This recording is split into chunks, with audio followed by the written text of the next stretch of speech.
வணக்கம். நான் doctor Nandakumar. Busting ICU myths, அதாவது ஐசியூ பற்றிய தவறான புரிதல்களை தெளிவுபடுத்துகிற சீரீஸ் வீடியோஸில் இது வந்து நம்மளுடைய செகண்ட் பதிவு. இதில் வந்து நம்ம மக்கள் வந்து ஐசியூ ட்ரீட்மெண்ட்னாலே வந்து ரொம்ப காஸ்ட்லி, எக்ஸ்பென்சிவ் அப்படின்னு நினைக்கிறாங்க அப்படின்ற தவறான புரிதலை வந்து தெளிவுபடுத்துறதுக்கான கிளாரிஃபிகேஷனை கொடுக்க போகிறோம். அதாவது ஐசியூவில் இருக்கிற பேஷண்ட்டுக்கும் வார்டில் இருக்கிற பேஷண்ட்டுக்கும் என்னென்ன டிஃப்ரென்சஸ் இருக்கும், அந்த டிஃப்ரென்சஸ்னால இந்த காஸ்ட் வந்து எவ்வளோ மாறுது அப்படின்றது தான் நான் சொல்ல போகிறேன். வார்டில் இருக்கிற பேஷண்ட் அப்படின்னு எடுத்துக்கிட்டிங்கன்னா அவங்க வேற ஒரு ஃபீவருக்காக வந்திருக்கலாம், ஒரு மைனர் இன்ஃபெக்ஷனுக்காக வந்திருக்கலாம், ஒரு ஆப்ரேஷன் முடிஞ்சு வார்டில் அப்சர்வேஷனுக்காக இருக்கலாம். அவங்களுக்கு மேஜராக எந்த உறுப்பும் பாதிக்கப்பட்டிருக்காது.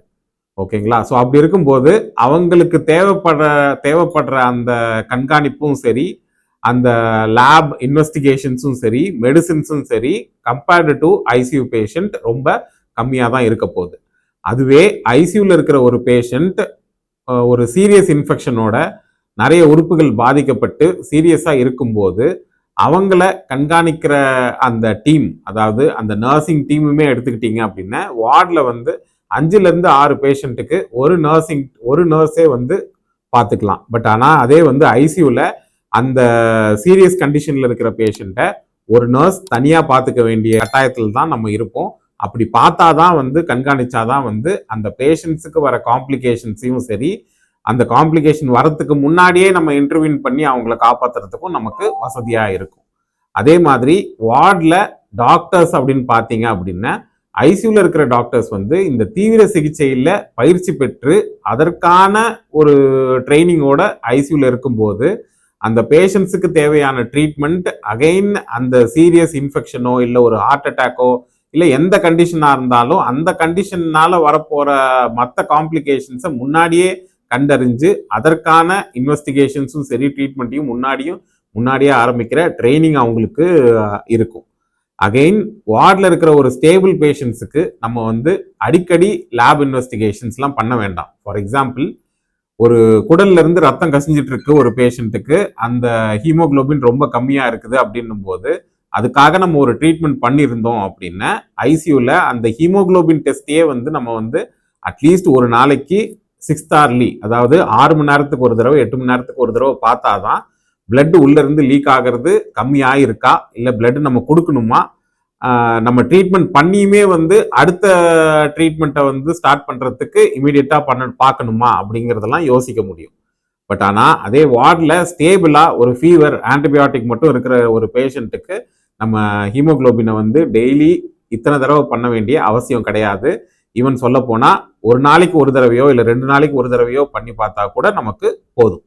இது வந்து ஒரு மைனர் எக்ஸாம்பிள். பட் கிரிட்டிக்கலா இருக்கிற பேஷண்ட்ஸுக்கு அவங்களோட உறுப்புகள் எப்படி வேலை செய்யுதுன்னு பார்க்கறதுக்கு வேற நிறைய டெஸ்ட் இருக்கு.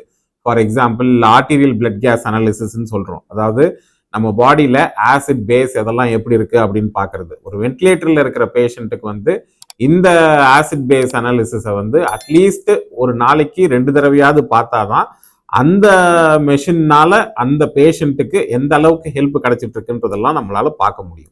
அகெயின் என்ன மானிட்டரிங் சிஸ்டம் யூஸ் பண்றோம், அதாவது வார்டில் இருக்கிற ஒரு பேஷண்ட்டுக்கு வந்து ஹார்ட் ரேட், பிபி, அவங்களோட ஆக்சிஜன் லெவல் இதெல்லாம் எப்படி இருக்குன்றத பார்த்தா மட்டும் போதும். சம்டைம்ஸ் ரொம்பவே ஸ்டேபிளா இருந்தாங்கன்னா 6 மணி நேரத்துக்கு ஒரு தடவை, 4 மணி நேரத்துக்கு ஒரு தடவை, அவங்க 2 மணி நேரத்துக்கு ஒரு தடவைன்னு அவங்களோட கண்டிஷனை பொறுத்து அந்த வைட்டல் பேராமீட்டர்ஸை பார்த்தாலே போதும். பட் ஆனால் ஐசியூவில் இருக்கிற பேஷண்ட்ஸுக்கு இந்த மானிட்டரிங் இல்லாமல் அந்த பிபியை வந்து நார்மல் பிபி கஃப் வச்சு பார்க்கறது மட்டும் இல்லாமல் ஆர்டீரியல் பிபி, அதாவது இன்வேசிவ் பிபின்னு சொல்லுவோம். நமக்கு வந்து அந்த ரத்த நாளத்திலேயே வந்து ஒரு சின்ன நீடில் போட்டுட்டு அது வழியாக அந்த பிபி எவ்வளோ அக்யூரேட்டாக பார்க்க முடியும். ஈவன் சொல்ல போனால் அந்த ஹார்ட் ஃபங்க்ஷனிங்குமே வந்து கண்டினியூஸாக பார்க்கக்கூடிய கார்டியக் அவுட்புட் மானிட்டரிங், இந்த மாதிரி நிறைய அட்வான்ஸ்டு எக்யூப்மெண்ட் டு அந்த ஒரு ஆர்கன் எப்படி வேலை செய்யுதுன்னு மானிட்டர் பண்றதுக்கு யூஸ் பண்ண வேண்டிய நிலைமையில நம்ம இருப்போம்.